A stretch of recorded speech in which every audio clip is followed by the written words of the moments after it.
welcome to the Kickass Conferences Talk Show. I'm Nessa Jimenez, the Operations Manager at Kickass Conferences.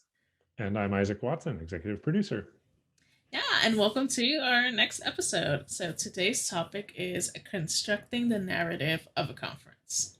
All right, Isaac. So, um, for you and I, like that totally makes sense. That phrase is very obvious, like what it means. But I don't think so for maybe someone that's watching us or listening to us, right? So why don't we start just defining that when we talk about a narrative, constructing a narrative for a conference? Like, what does that mean? Well, so you're absolutely right. Not everybody knows the jargon that we use, that we've come to know and love. So for me, an attendee or a conference narrative is about the journey that an attendee goes on Mm-hmm. from the very beginning of them encountering what your event is, all the way through to hopefully attending it. And then what are they going to do once they're done? That is this whole kind of story arc that we have influence over as event designers and producers that can help bolster that experience all along the way. So when we're talking about the narrative, we're talking really about thinking through those different touch points that a potential attendee originally at the outset is going to have, Mm-hmm. as well as every point along the way to interacting with your event, buying a ticket, getting excited, preparing themselves, and then actually experiencing the thing. Yeah, like when we talk about attendee journey, it's pretty long. It's not just like the event itself, right? Like there's this whole process, and we'll talk a little bit more about that later. But yeah, so basically, what the question that we tend to ask when we start working on something is like, what's the story? What's the story we're trying to tell? What is here? Um, and that's really important. And I would even say, especially for you in your role, like that's where the most heavy lifting, like the biggest work happens. So why don't we break that down a little bit of like, why do we care about a story? Why does there have to be a story in the first place? Yeah, I think the story is important because at the core of what we do, it is about the attendees' experience more so than uh, the organizer's experience. Um, the whole reason conferences exist are to gather people together. And so I think part of where we start with that is having a deep understanding of who that audience is, what their motivations are, what their goals are, why they might even care to attend an event. Mm-hmm. If you don't have a deep understanding of that, I think it's really hard to craft something that they will be willing to participate in. Yes, I think a lot of people have a tendency to let their own kind of their own priorities and their own motivations get in the way, and then they work backwards. And they're like, "Oh, well, we're going to do this thing, and it's going to be an event, and this is why we're doing it, and then we're going to go find some people who want to do it too." And they're working backwards to identify who those people are. If you start first by identifying the audience and understanding who they are and why they want to attend and what they need, then you Mm-hmm. can build something from the start that meets those needs, rather than trying to like shove a persona into a framework that you've already developed. So Yeah. I think an example of this, that I can give that's a little more concrete is, we worked with a client starting last year to help produce a conference. The event's called Clarity, and the person who organizes it, Gina, has self-organized the conference to this stage for 4 years. It was an in-person conference, and she built the event around the design systems community, Mm-hmm. and conceived the entire event as a way for people working in design systems, which is a subset of the design industry and focuses heavily on UX and UI design, um, to come together and share best practices. So she brings us on board last year to help produce the event. And what did we do at first? At first, we set out to define, like, okay, what is this thing? Hmm. that's Hmm. already been around. Why has it been so popular? And let's meet some of the people who are, you know, hell bent on attending, Yeah. because there Yeah. are a lot of really diehard, longtime attendees. And so for us, it was about doing the work to seek out that knowledge, to understand these attendees and what they want to do. So Hmm. we had calls with longtime attendees. We talked in depth with the client about the origin story of, like, why did Clarity even start? Like, Hmm. what inspired you to create this thing, Yeah. and what are some of the things that people get out of it? What keeps them coming back? And through that, we learned that it's one of the reasons it's been successful is that it's not focused on a specific tool or product. It's focused on how people within the community are working together and how they're working on projects. It's focused on this relatively novel, sub industry of design systems that's really only been, called that for the last 5 years or so, maybe 6 years. And looking at how this community within design is growing and shaping and influencing the products and the services and the things that consumers use every day. So if had we not done that, we would have had no, well, we wouldn't have had any idea how to help the speakers develop their talks because it's subject matter that we were new to. But we also wouldn't have been able to understand how an attendee makes a ticket purchasing decision, or how an attendee decides what's exciting and enticing content for them, or what their priorities are professionally.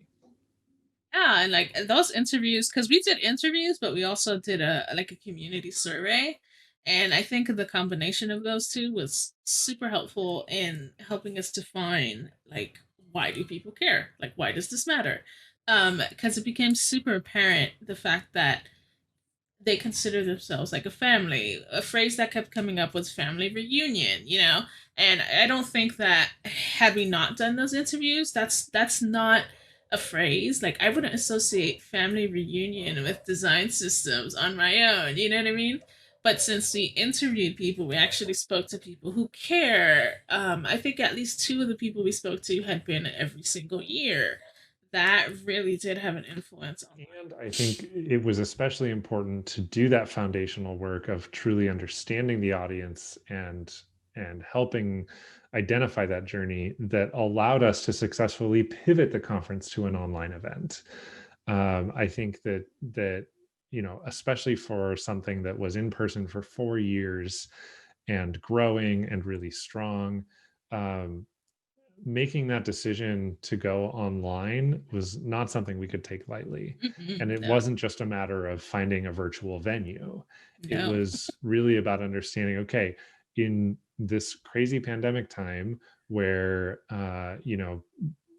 everybody's Zooming, everybody's meeting virtually, there's, things popping up left and right. Why would someone choose to take 3 days to attend this particular conference Hmm. at this moment in time? And with that framework in mind, that allows us to make really excellent decisions around the tools, around the content, around the presenters, all that kind of stuff. Yeah. And having to do the event virtually made the story even more important because we don't have the same tools as an in-person event. Like just the fact that there's bodies in the room, like that influence, that energy that has something, that means something. And without having that, we really did have to like hyper focus on like this is the story we're trying to tell and this is the story that we need to like beam through the computer screen. So I would say like in virtual, it's even more important because you don't have that like spatial experience, right, of in person. Exactly. And, there is a lot to be said about that in-person energy, that, person-to-person connection, and it's really hard to reproduce or achieve that same kind of connection in an online environment, but you get a lot closer to it when you do have that deep understanding of why someone is there and why they should care. If you can Absolutely. base your decisions and your content planning and everything around that, you're going to be a lot closer to hitting those needs. Yeah. So attendee journey is, why does anybody care? Why do I care? Pretty much. Pretty much. So talking about that, you already mentioned it a little earlier about like the parts. So let's go into that. Let's go into the parts of this journey and how that plays out. Yeah, so I think that there are a lot of people who just approach conference planning in particular as thinking about the days of the actual event. Mm-hmm. And they may be thinking a little bit about the days preceding, people, flying to a particular venue or arriving at an opening reception or things Right. like that. And they may think a little bit about the couple of days afterward, like what are people going to take away from this? That's all good. But the attendee journey really does start at the very beginning when they're first encountering your event from an awareness Mm-hmm. standpoint. Mm-hmm. And so that attendee journey plays into your content and marketing strategy. Mm-hmm. Um, really keeping in mind that, decisions to attend a conference these days, especially if it's something they're expected to pay for, Yeah. are not taken lightly. There's a lot of opportunities out there. People can't attend everything that they maybe want to, and so they have to be very careful about making that decision. We found time and time again, and I think that this is shifting dramatically because of the pandemic and because of the virtual tidal wave that has crashed down around all of us. But with in-person events generally, we found that a prospect attendee, if you want to think about it in lead generation terms, really requires, what is it, something like 12 to 18 positive interactions with. Yeah, now, because it used to be Yeah, 7, but now it's like worse. Yeah. yeah. It takes a lot Yeah. to get them to a point where they feel confident making a purchasing decision or a Yeah. commitment Yeah. decision. And you add into that, if this is around a business industry, you add into that a layer of, manager approval and time off, or, is this on company time? Do they have to travel? What's the amount of financial commitment? All of these are factors that influence the attendee's journey. And if you can think through all of those points along the way and craft your marketing and the information you're communicating and your attention to those details in a way that helps them understand that this is something that you care about, then they're going to read that. It's going to come through loud and clear that this is thoughtful and intentional, and that's going to bolster their confidence in what you're producing and get them closer to not just that ticket purchasing decision, but closer to having a good experience at the event. Yeah, absolutely. And in our planning process, even though obviously not everyone that hears about the conference is going to attend the conference, right? But we include them as an attendee. We give them that label because we still have to tell them a story, even if they don't decide to purchase for whatever reason. Right? Because they're still part of that community. They become part of that audience, and it they're not coming this year, but they're still following you on social media, and they're still looking at like what are the emails you're sending out, what are the pictures that are coming from this event, right? So they definitely, and also they might not attend, but they share it with other people, right? Right. So they might not end up being a paying ticket attendee, but they still need to be part of that process. Okay. So Yeah. yeah. So let's talk a little bit more about the marketing though, because I feel like that's the part of the story that's actually the longest in terms of time, because the conference might be 3 days, but this Yeah, other sure part is. is like 6 months. Right. Yeah. So let's talk a little bit more about that. So like I said, it starts with that foundational work of understanding who the attendees are and what their motivations are, why they care about the event. That information is going to be critical toward your marketing strategy. and how you actually apply what you've learned in a way that then disseminates back to them. Mhm. So,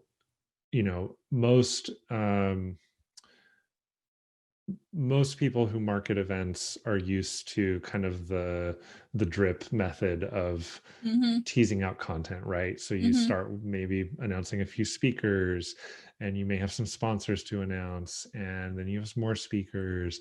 Maybe there are workshops and things like that. And of course, then you also have the tiers of tickets. You got your super early bird Yeah. and your early bird Yeah. and your regular, right? Yeah. So like there's a natural rhythm to sending out that information. But if you ignore the attendee journey along the way, it just comes off as megaphone news blasts. Yeah, And exactly. so you want to consider, okay, where along the journey are we? Is this, we have to start with awareness, right? So people need to know about the event. They need to know kind of the basic details of when and where it is. And that plants the seed. Then they Mhm. want to know a little bit more information. Um, then they're going to want to go through I guess you would call it the commitment evaluation, or Mhm. the right. So like, do I have time to attend this? Can I get the time off? Do I have the budget to travel? Is it in my time zone if it's a virtual event? All those kinds of things. Do I need to run it by my boss for approval? Things like that.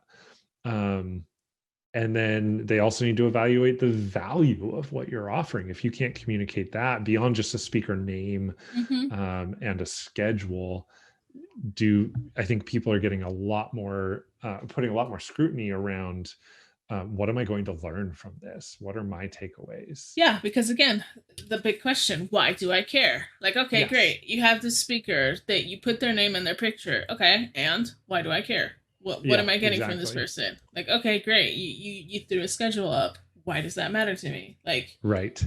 does this schedule has the schedule been designed to accommodate, my schedule, right? If it's a community where people kind of work during the same time frame, right? Hmm. Um with the speaker, like, who is this person?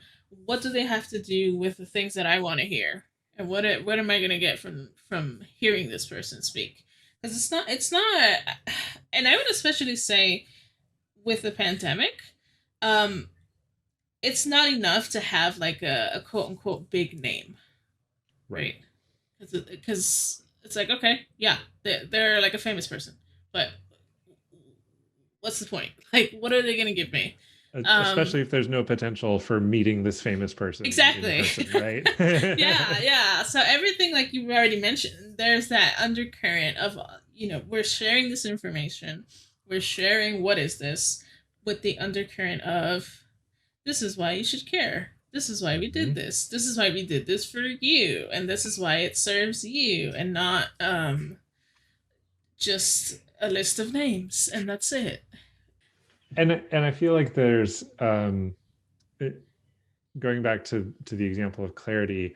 One thing that we learned last year through the virtual pivot is that there was a lot more scrutiny around this. Mm-hmm. We Mm-hmm. had people asking us questions. Okay, will I learn X, Y, or Z? Mm-hmm. Because my manager's not going to approve it if I don't. Is this all just going to be inspirational talks, or is Or there going to be some technical. technical stuff Yep. as well? Yep.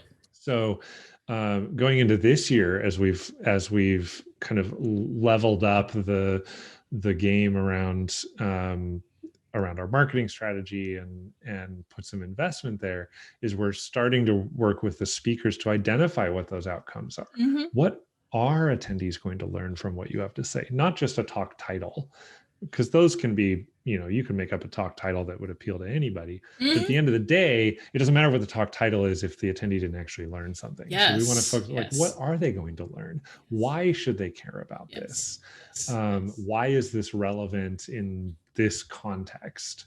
Mm-hmm. Those are the types of things that people are interested in. And if you can help communicate those in your marketing and in your attendee communications, that's going to help both convince people to attend, but also help them set the right expectations for what they're going to get out of it. Mm-hmm. Mm-hmm. There is a slight distinction. but a parallel life, if you Mm. will, Mm. to marketing and attendee communications, right? Ah, So, yes. and we could record an entire talk show about my pet peeves with attendee communications or lack thereof, Yes, because so mine many too. people, maybe this will be the next time. Yeah. But so you've done a lot of work around the attendee journey. That's great. You've got some really thoughtful marketing put into place. And let's say someone buys a ticket, whether they are an early adopter who's been before and already has that value that they've gotten out of it, and so they're in it, or whether they're a late arrival and a last minute ticket buyer. Hmm. How are they going to know what they need to know? And I think a lot of people, Yeah. I don't think, I know that there are a We lot of know people who exactly because completely neglect attendee communication. And yes. so that is part of the journey too. Yes. So Yes. that's like, you know, marketing, you have conversion at the ticket purchase Mm-hmm. or the registration, Mm-hmm. um, and then they are a now attendee. And so what are you doing to help them continue along that journey? Yes. We have this whole sequence of emails that we send out for our clients that Mm-hmm. are focused on helping set the stage literally for the event, whether that's helpful information they need to know, Mm-hmm. more details about the speakers, maybe it's speaker profiles, maybe it's are there pre-event networking opportunities. Mm-hmm. All of these kinds of things are really important to keep attendees paying attention and preparing adequately for the event. Because if you just neglect them and then you come back and you're like, bam, I've done the event, Yeah. It's like, wait a minute. and then they're going to have whiplash and Yeah. go, Yeah. what just happened? Exactly. I was Yep. not prepared for this, and that's going to change the entire journey. Yeah. So Yeah. do not neglect attendee communications. They often will have similar content to the marketing, but you cannot let somebody who's bought a ticket fall by the wayside Yeah. and just ignore them until the actual event. Yes, and that's a great segue to the last part of our conversation. Because we talked about the beginning of the story, the marketing phase, right? I would say that's the call to adventure. Like if the attendee is the hero, we're calling them to adventure, right? They've made the purchase. They've taken up the call, right? So now we're like there's a word for this. Not the guru, the person that helps the adventurer. Help me out here. The person that helps the hero, like we're giving the hero what they need, right? Yes, I'm totally blanking on what Yeah. the word is too, but there's a name for it's like the Yes. wise sage, right? Like Exactly. Yes. Yes. Yes. So we're the the one with the wise. information or the Yeah. skills to teach to help them along. Exactly. So they've accepted. They've made the decision. They have the ticket. So it is our responsibility to prepare them for the event, and that's where that attendee communications comes along, because it's really gross to sell somebody a ticket and then completely drop them and forget about them and not care because you got what you wanted, right? Which was the ticket sale. And that's why, because you're so right. Like that's why it's such a pet peeve for me too, because it reads as like, okay, yeah, I got what I wanted and I'm done with you, right? Yeah. Like you're supposed to carry them home, right? So now we've talked about the attendee communications, we prepared them, and now it's the actual payoff, like, like deliver on the story that we've been telling this whole time, which Right. is conference time. Okay, so we've done all the groundwork. Mm-hmm. We've crafted the journey. It's showtime, and now it's all about delivering. Mm-hmm. Um, Everything you've promised so far, Yeah. and a lot of people forget what they've Yes. promised along the way. Yes. Yes. Yes. It's about making sure that the attendees, paying attention to the attendees and making sure that Mm-hmm. they are getting what you're hoping them to get. Like Mm-hmm. no one can produce in a vacuum, right? Like you have to get attendee feedback to be able to respond to things, Absolutely. especially if you're doing something like pivoting to a virtual event. Mm-hmm. There are a lot of considerations at play. Like, have you thought about how to combat browser tab overload, right? Mm-hmm. And distractibility, Yeah, competing for the attention, definitely. competing for their attention. That's going to be very different than getting them physically in a room and essentially locking them in place for 30 or 45 Exactly, and minutes, turning right? off the Like, lights. right, and asking them to silence their phones and things Yeah, like that, right? yeah, yeah. So paying attention to that kind of stuff is really important, and some of that comes in the attendee communications as your level setting, as your expectation setting, um, helping them make the most out of it. And so there's a certain aspect of kind of concierge attitude, Mhm. of making sure that you have someone or some people on your team who are dedicated to that attendee experience. In the case of Clarity last year, as we pivoted to an online event, we actually brought in two MCs, one focused on being kind of the speaker host and introducing people and having Q&A sessions, but then we also had an attendee MC, an attendee host that was Right. focused on the in between times, connecting the sessions to each other, facilitating activities or games or things like that, and keeping people engaged and actively participating in the event rather than just watching a live stream video Exactly. and posting Yeah. in a chat, for example. There's interaction. And Yeah. you make a great point of deliver on the promises. Don't tell me that this conference is going to blow my mind. Don't tell me this conference is going to change my life, that it's going to transform my career. And then I show up and it's like two really bored people, like awkwardly sitting at their computers and they don't know what to say next. Like, Right. I've been to too many of those. Okay, like I have the trauma from it because how many have we gone to that the marketing's fantastic and then at the actual event there's absolutely zero interaction with the audience, right? It's like I might as well be watching a video. Deliver on the promises because this is like the big shebang. This is the show. You've told this story all along. Like, don't drop the ball now. And sadly, a lot of people get to the conference and they do drop the ball, and that's why attendees leave super disappointed and angry, and they'll post really angry things on social media. But it's because the promise that was made through the story, it didn't happen, and that's Yeah. not cool. And I think that comes through in a couple of different ways. It could be, having people who are not great at facilitating, for Mm-hmm. example.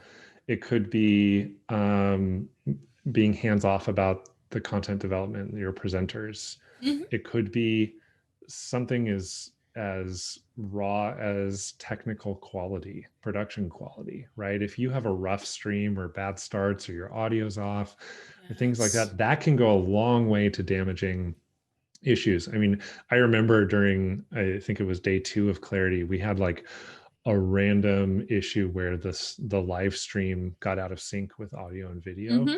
and we scrambled. Of course, everybody let us know in the chat, and we Oh, scrambled there's no to time get in it the chat. fixed. Yeah, like that's anything goes wrong, that's when the chat explodes. Yes, Because and we they, were able to fix it within a few minutes, but it felt yeah, like an eternity. yeah, yeah, And thankfully, it was during kind of a pre-show moment where it wasn't like core content. yeah. It wasn't the Uh, main show. The but that kind of stuff, and technical issues happen, but I think the general population's tolerance for quality control is a lot lower.